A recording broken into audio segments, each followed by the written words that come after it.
गारगोटी ममदापूर मार्गे आजरा रस्त्याचं काम सुरू असल्यानं गारगोटी मार्गे आजऱ्याला ये-जा करणारी वाहनं पर्यायी मार्ग म्हणून करडवाडी गावातून वाकड बंधाऱ्यावरून शेळवली मार्गे ये-जा करतात। पण या अवजड वाहनांच्या धुळीमुळे ग्रामस्थ हैराण झालेत।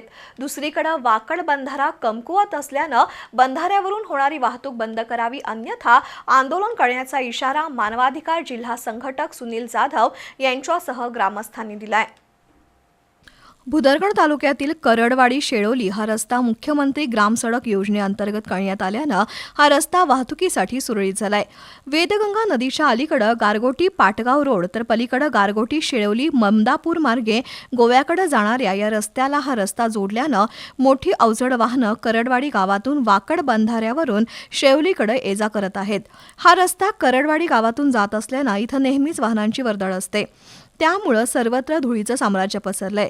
या रस्त्यावरील विठ्ठल मंदिर मंडपातून ही वाहतूक होत असल्यानं काही वेळा धार्मिक कार्यक्रमाला व्यत्यय निर्माण होतोय।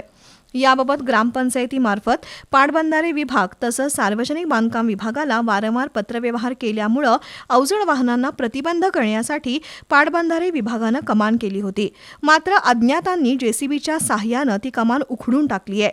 त्यामुळे करडवाडी ग्रामस्थांमधून संताप व्यक्त होतोय। त्याचबरोबर गावातून अवजड वाहतूक होत असल्यानं घरात मोठ्या प्रमाणात धूळ साचत असून याचा त्रास लहान मुलांसह वृद्धांना होतोय। त्यामुळे गावातून होणारी अवजड वाहनांची वाहतूक बंद करावी, दुरुस्तीच्या प्रतीक्षेत असलेल्या वाकड बंधाऱ्यावरील कमान मोडणाऱ्यांचा पाटबंधारे विभागानं शोध घेऊन फौजदारी गुन्हा दाखल करावा, अशी मागणी मानवाधिकार जिल्हा संघटक सुनील जाधव यांच्यासह ग्रामस्थांनी केली आहे।